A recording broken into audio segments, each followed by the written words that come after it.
दोस्तों, वक्त था 1981 का, जब एक भारतीय जहाज गोवा से चलकर धीरे धीरे आगे बढ़ रहा था। बीच में ये मॉरिशस की एक जगह पर रुका।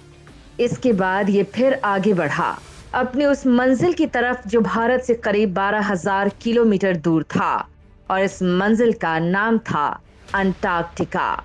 एक छोटी सी चार्टर्ड शिप पर यह यात्रा तय की जा रही थी, जिसे भारत ने नॉर्वे से खरीदा था, और तो और सारे इक्विपमेंट को भी दूसरे देशों से खरीदा गया था। लेकिन इसके बावजूद इस सफर की खबर दुनिया में किसी को भी नहीं थी। यहाँ तक कि भारतवासियों को भी इस सफर की कोई खबर नहीं थी, क्योंकि भारत इस मिशन को पूरी तरह से सीक्रेट रखना चाहता था। खैर, ये जहाज तैरता रहा और 9 जनवरी 1983 को करीब 2.5 महीने बाद एक हेडलाइन छपती है कि भारत चुपचाप अंटार्कटिका में घुस चुका है। यानी कि पूरी दुनिया से छुपकर भारत ने अंटार्कटिका को पा लिया है।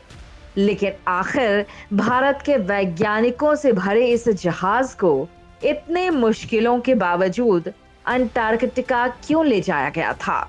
और तो और इस मिशन के बाद आने वाले कुछ सालों में भारत ने अपनी कई वैज्ञानिक टीम को अंटार्कटिका भेजा।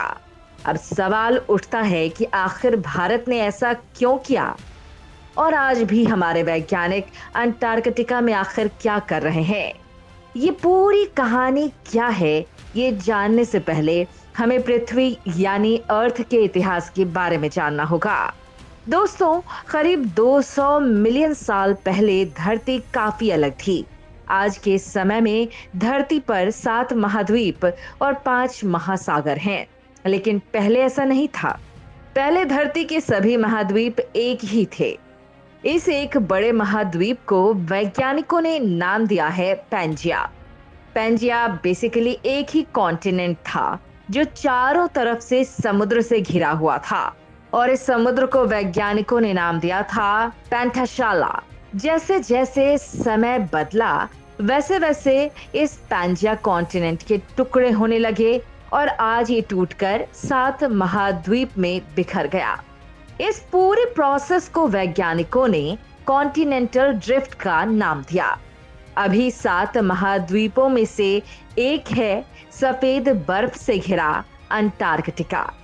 ये अंटार्कटिका इतना बड़ा है कि अगर आज भारत और चीन को भी मिला दिया जाए तो भी इस महाद्वीप के बराबर नहीं होगा। यह अंटार्कटिका करीब 14 मिलियन स्क्वायर किलोमीटर से भी बड़ा है। इस जगह पर साल के 6 महीने लगातार रोशनी रहती है और 6 महीनों तक अंधेरा।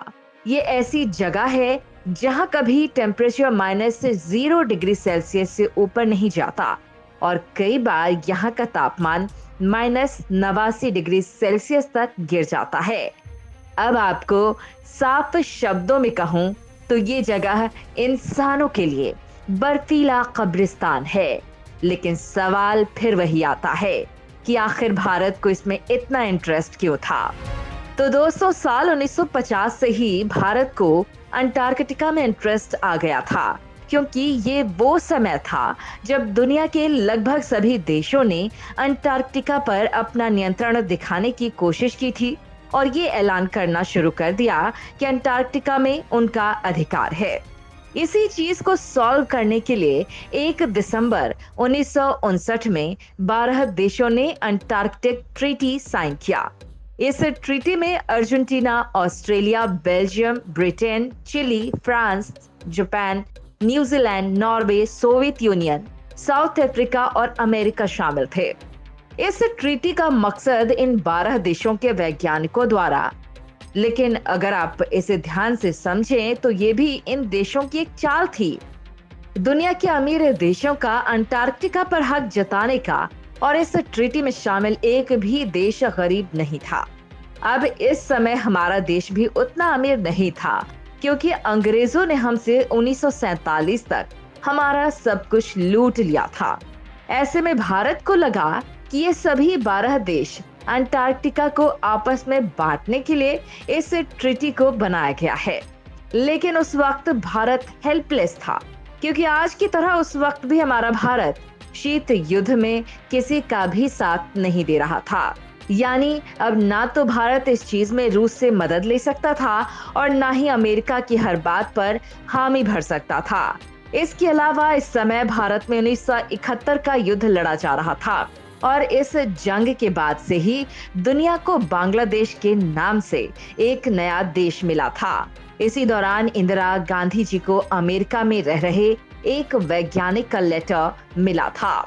लेटर में बताया गया कि कैसे उस वैज्ञानिक ने CIA की एक रिपोर्ट को पढ़ा था और पता लगाया कि अंटार्कटिका स्ट्रैटेजिकली इंडिया के लिए कितना जरूरी है और इसीलिए दुनिया भर के सभी ताकतवर देश इसी स्ट्रैटेजिक बेनिफिट के लिए यहाँ पर अपने कदम पसार रहे हैं।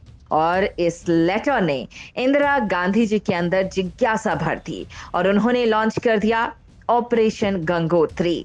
इस मिशन को लीड कर रहे थे उस वक्त के मशहूर बायोलॉजिस्ट सैयद जहूर कासिम। इस मिशन के लिए भारत ने नॉर्वे से एक आइस ब्रेकर शिप को खरीदा था जिसका नाम था पोलार्ड सर्कल। यही वो जहाज था जो अंटार्कटिका की बर्फ को तोड़ते हुए आगे बढ़ने वाला था। इस जहाज को कम से कम 77 दिन लगे अपनी मंजिल तक पहुंचने में। इस मिशन में 21 से ज्यादा वैज्ञानिक, टेक्नीशियन और नेवी ऑफिसर थे। अब जहाज अंटार्कटिका तक पहुंच गया, लेकिन जब यह खबर दुनिया में फैली तो इसका खूब मजाक उड़ाया गया और ये मजाक उसी अंटार्कटिका ट्रीटी की वजह से उड़ाया जा रहा था क्योंकि भारत इस ट्रीटी में शामिल नहीं था और भारत को अंटार्कटिका में जाने की अनुमति तक नहीं थी। लेकिन भारत इस चीज को लेकर काफी सीरियस था और इसी वजह से भारत ने अगले 2 सालों में अपनी 2 और टीमों को अंटार्कटिका भेज दिया। फिर साल 1983 आया जब UN असेंबली ने ये तय किया कि अंटार्कटिका को भी एक एजेंडे के तौर पर रखा जाएगा क्योंकि यूनाइटेड नेशन पर बाकी देशों की तरफ से काफी दबाव बनाया जा रहा था। जो इस ट्रीटी का हिस्सा नहीं थे वो भारत से इंस्पायर होकर अंटार्कटिका पहुंचना चाहते थे। इसीलिए इन देशों का कहना था कि UN पूरे अंटार्कटिका कॉन्टिनेंट को अपने कंट्रोल में ले ले। अब भारत के अंटार्कटिका पहुंचने के बाद अंटार्कटिका ट्रीटी खतरे में आ गई। लेकिन फिर इसके बाद काफी अजीब चीज हुई कि UN की असेंबली मीटिंग से 1 महीने पहले भारत ने पूरी दुनिया को हैरान करके रख दिया जब 1951 वाले ट्रीटी को भारत ने मंजूरी दे दी और इसके साथ ही भारत ने कंसल्टेटिव पार्टी स्टेटस के लिए अप्लाई कर दिया। इसका मतलब ये था कि भारत के पास अभी ये राइट आ गया था कि वो अंटार्कटिका के लिए सभी डिसीजन में हिस्सा ले सके। दरअसल कंसल्टेटिव पार्टी स्टेट उन देशों के लिए ओपन था जो अंटार्कटिका में रिसर्च करने में शामिल हैं और अब भारत भी इसमें शामिल हो गया था। इसलिए अब जिन देशों ने भारत का मजाक बनाया था उन देशों को भारत ने ये दिखा दिया कि भारत को कोई देश रोक नहीं सकता। ऐसे में ये साफ हो गया था कि भारत ने जानबूझकर बिना किसी विकसित देश की मदद लिए अंटार्कटिका में अपनी टीम इसलिए भेजी ताकि वो उन देशों में शामिल हो जाए जो अंटार्कटिका का भविष्य डिसाइड करने वाले थे। इसके बाद भारत ने अंटार्कटिका में कई बेस बनाए। अब सवाल यहाँ पर ये उठता है कि भारत ने जो अलग अलग बेस बनाए हैं इसमें आखिर भारतीय वैज्ञानिक क्या करते हैं? तो इसका सीधा सा जवाब है जियोलॉजी, यानी अर्थ साइंस की ऐसी ब्रांच जो ये देखती है कि पत्थर कैसे कंपोज हुए और वो कैसे समय के साथ साथ चेंज होते रहते हैं। भारतीय और दुनिया भर के जियोलॉजिस्ट का अंटार्कटिका में इंटरेस्ट था क्योंकि कॉन्टिनेंटल ड्रिफ्ट ये कहती है कि सारे के सारे कॉन्टिनेंट एक दूसरे में एक पजल की तरह ही फिट बैठते हैं।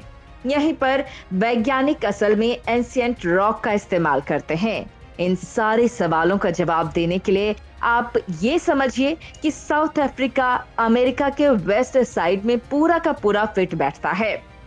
जापान की जो शेप है वो साउथ ईस्टर्न एशिया में फिट बैठ जाती है और जो ऑस्ट्रेलिया के साउथ कोस्ट है वो अंटार्कटिका की कोस्ट में बिल्कुल फिट बैठ जाती है। इसी चीज से वैज्ञानिकों का सोचना है कि अगर इंडियन पेनिनसुला को अंटार्कटिका की एक साइड से कनेक्ट करने की कोशिश करें तो क्या सचमुच कनेक्ट हो पाएगा? और तो और जो गोदावरी और महानदी रिवर बेसिन है, क्या वो अंटार्कटिका के कोस्ट से मिलते हैं?